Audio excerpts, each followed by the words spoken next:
আমাৰ গাঁৱৰে এজনী মহিলা আমাৰ গুৰুকুলা বাছ ষ্টেণ্ডত এক্সিডেণ্ট হৈ গ'ল আৰু এখেতৰ মৃত্যু হ'ল।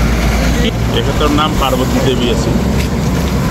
ঘটনাটো গুৰুকুলা বাছ ষ্টেণ্ডতে হৈছে, থানাত ওলাই যোৱা ৰাস্তাৰ ওচৰতে হৈছে।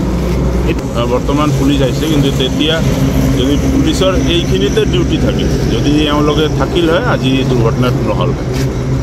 মেইন পুলিচ পইণ্টতে হৈছে। এই ঠাইখনৰ নাম গুৰুকুলা বাছ ষ্টেণ্ড হয়। এইটো গুৰুকুলা বজাৰতে আছে, আমাৰ বজাৰৰে বাসিন্দা আছে।